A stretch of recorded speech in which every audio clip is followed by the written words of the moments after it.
Mahilig din ba kayong mag-island hopping? Hi, hello! Samahan niyo ang aking pamilya at pupuntahan natin ang isa sa pinakamagandang tourist destination ng Pilipinas. The most beautiful island in the Philippines, ang El Nido, Palawan.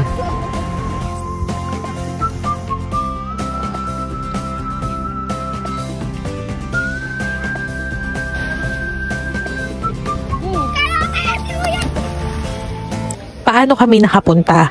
Pwede kang mag-fly directly to El Nido from Manila. Mas mabilis kang makakarating, pero it's a lot more pricier. Usually, nag-range siya to 10,000 to 15,000 pesos. But if you are a vegetarian like us, you can fly directly to Puerto Princesa from Manila and take a 6-hour van to El Nido. Medyo mahaba lang ang biyahe, but it's a lot more affordable. It costs 3,000 to 4,000 round trip. Pero pag may piso sale, mga nasa 1,400. Ang 6 hours van transfer ay nagkakahalaga ng 700 pesos one way. Once we arrive in Puerto Princesa, lumabas ka lang ng konti, andun na yung shuttle van waiting to take us in El Nido. I highly suggest na mag-pre-booking ng van in advance so you can secure a seat. At dahil DIY nga ito, kasama na yung hotel accommodation namin sa tour package, nakapag-book ako ng hotel ng konting lakad lang ay may beachfront na. Ito ay dito sa Nay Astor Pension. May kasama na din itong travel package, 4 days, 3 nights with daily complimentary breakfast. Kasama din sa package ang Tour A and C, ecotourism fee, lagoon at kasama na din ang aming lunch buffet. At kasama na rin ang van transfer round trip sa halagang 6,100 per tax. For a total of 18,300. Siyempre, nakadepende pa din ang mga gastos nyo kung ano ang mga bibili nyo at saan kayo kakain. Pagdating nga namin sa El Nido ay nagpahinga muna kami saglit sa hotel and after that, nag-explore na kami sa mga areas na malapit sa aming hotel. At dahil nga bukas pa magsisimula ang aming island hopping adventure, ay naghanap muna kami ng makakainan at dito nga kami sa may Carl's Barbecue and Ribs El Nido. Sa mga oras na yan, ay talagang nagugutom na kami sa haba ng oras na binuyahin namin papuntang El Nido. It's water! Thank you! At finally, nagdatingan na nga yung mga orders namin at makakakain na rin kami sa wakas. At ayan, umorder din kami nung bestseller nitong Carl's Restaurant. Ang kanilang napakasarap at napakalinamnam na grilled pork ribs. After nga namin mag-dinner ay umuwi na kami sa hotel para magpahinga. Ayan yung mag-daddy, tulog na at pagod sila sa biyahe. Time check, it's already 5:30 AM. Gumising ako ng maaga para ayusin yung mga dadali namin sa island hopping. Ayan, inayos ko yung mga isusuot ni Jacob. And of course, syempre, hindi mawawala yung mga babaunin namin pagkain. Syempre, pag may kasama kang bata, ay kailangan lagi kang handa dahil palagi silang gutom.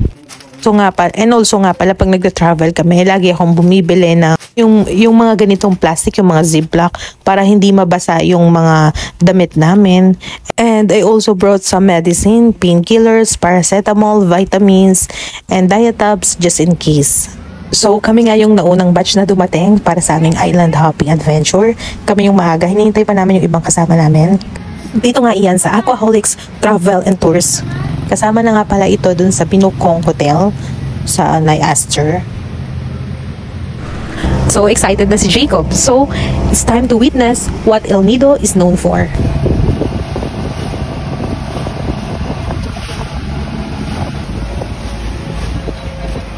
Sila nga pala yung unang grupong nakasama namin sa aming island tour. Sila ay magbabarkadang babae.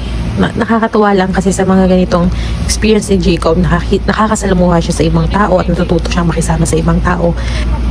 Kasi medyo nagkakailangan pa kami nung una. Tapos nagugulat na lang ako, biglang merong hawak si Jacob ng mga chocolates, Yakult, kasi binibigyan pala nila. Kasi natutuwa pala sila kay Jacob.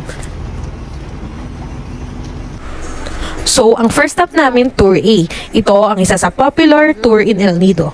Yung limestone cliff, the iconic lagoons, a beautiful snorkeling spots. Siyempre, ang Tour A ay hindi lang pang snorkeling. But, perfect din ito sa mahilig mag-kayaking. You can rent a kayak for 500 pesos for 3 or more person. At mag-paddle ka with a view ng mga turquoise water. in one of the most popular big lagoon. Ito ang pinaka na-enjoy namin na Hi, grabe, sobrang breathtaking ng view. And yung crystal clear water, sobrang ganda niyang pagmasdan. Ayun yung dito.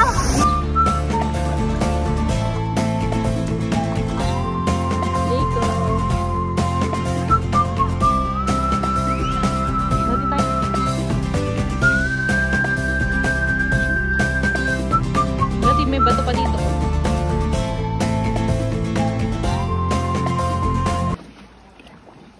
At nakita nga ni Jacob yung cave na pinapasukan ng mga ibang nagkakayak at gusto daw niyang ma-experience na pumasok dun sa cave.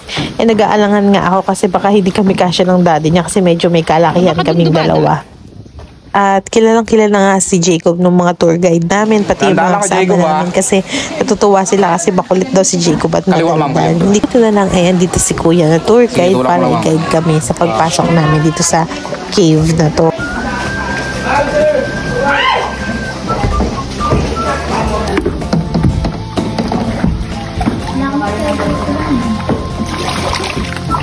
Nak, kamay anak! Jacob! Jacob, anak, hello! Hello!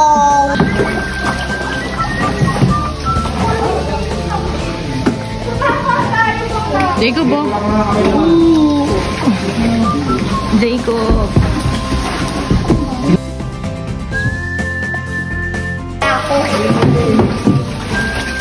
Go!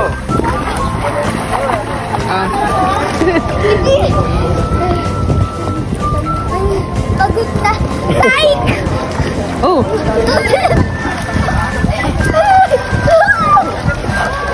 Paano mo yung gagawa?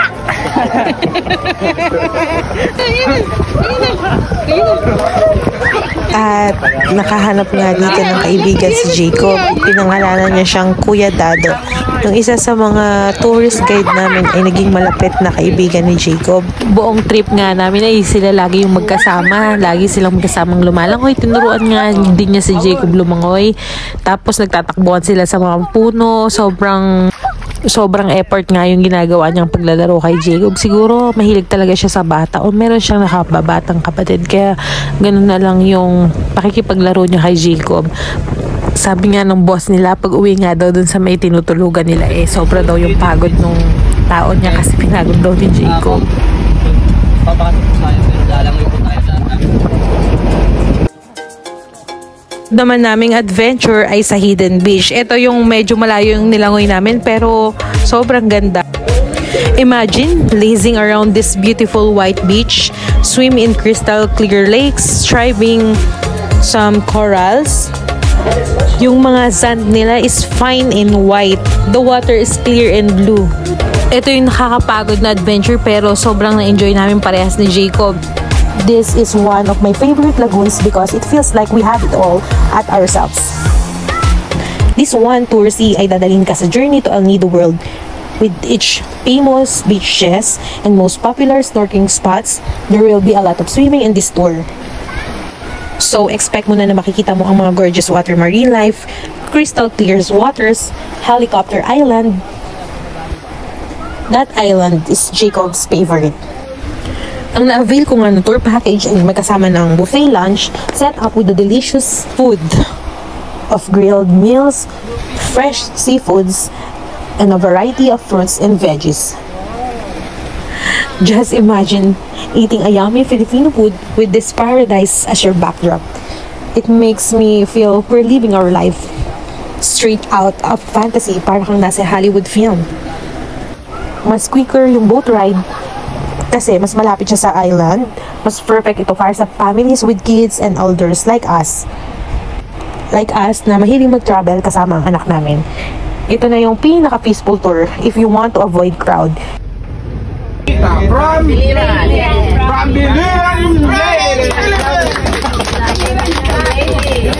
At ito palang boat na nasakyan namin ay may mga entertainment pa, may pasayaw at kanta pa si Kuya. Hindi ko nga na-video yung iba kasi sobrang saya, no? From the United States of America! Welcome. Four. Sir. Abby.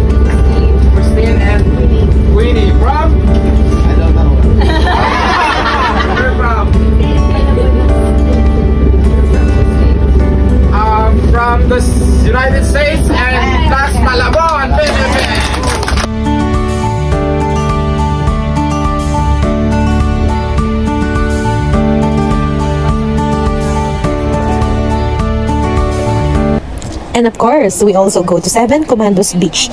It looks like paradise on earth. Yung mga coconut tree ang naging sandata namin from sun.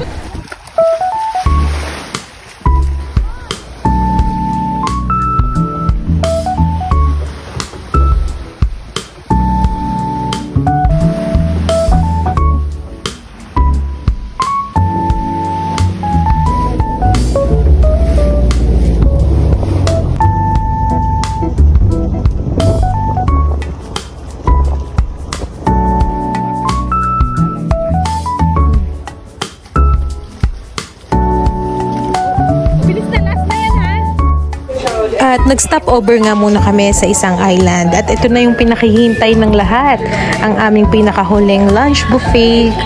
Habang nag-aantay nga muna kami ay sabay kaming nagmuni-muni at naupo muna sa side ng beach kasama ng mga iba pang travelers. Ayan, mukhang ready na yung mga hinanda nilang lunch buffet.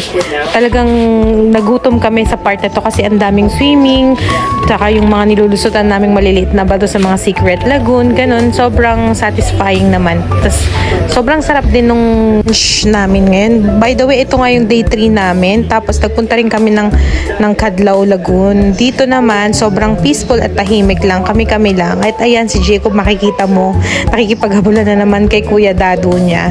Ayan, enjoy na enjoy ang bata. Yung day 1 at day 2 namin, yung kasama namin nag-tour is more on Filipino at saka meron ding Taiwanese couple. At ngayon naman, day 2, day 3, meron kaming mga kasamang taga-Germany, tsaka mga Chinese couple. Sa tour din naman, mas tahimik at hindi crowded. Na-witness namin yung famous Small Lagoon and also Cadlaw Lagoon.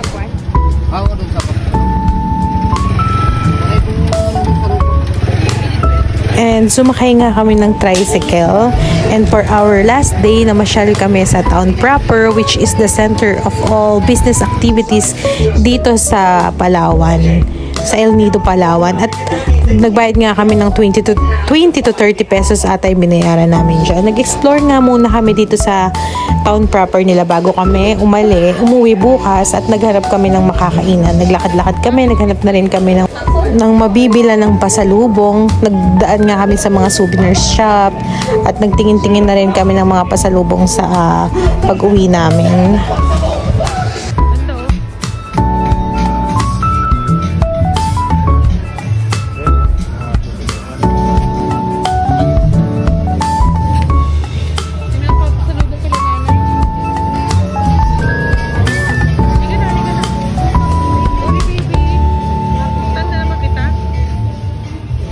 At dito nga, nagmerienda muna kami saglit. Nakakita kami ng fishball ni Jacob kasi parehas namin paborito yung kikiam. And then, nakita naman yung Jarry's, yung isa sa mga nakita namin sa mga nagbablog dito sa Palawan. Ito yung usually kinakainan. Yung magpapaluto ka ng mga seafood. Ayan yung mga freshly seafood nila. Hipon, crabs, mga squid. Mamaya-maya nga lang ay babalik kami dyan at para magpaluto. Dyan na kami mag-dinner. Nag-explore nga muna kami dito sa kabilang side to ng Corong-Corong. Dito marami ding available na mga hotels, tsaka mga restaurant nearby. Medyo mas tahimik nga lang dun sa pinili namin. Dito kasi na siya, front na ng mga kainan. Kaya madaming tao. Ayan, nagpapaluto na nga si Julius. Bumalik na nga kami at ito ang aming pinaluto.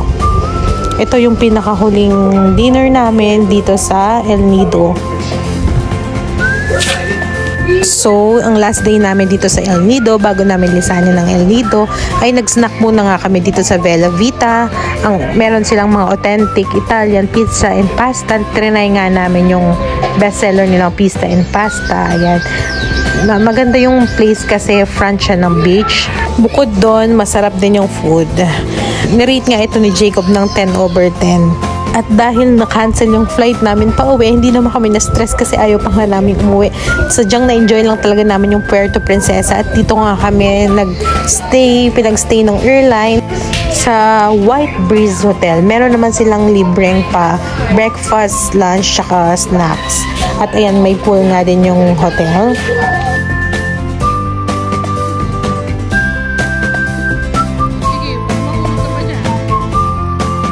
Kaya yung 4 days namin naging 5 days. Ayan, finally, matutuloy na yung flight namin pa uwi ng Manila.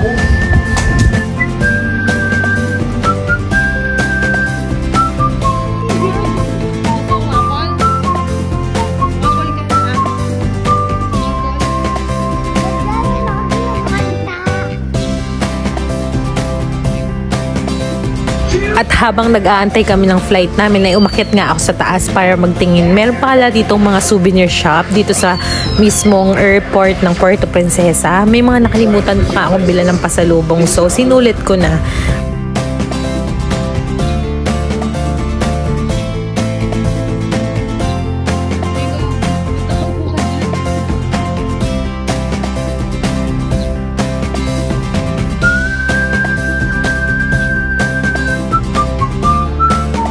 At dahil delayed na naman yung flight namin ng ilang hour, ayan, may pa-snack ulit, may pa-lunch ulit ang airlines.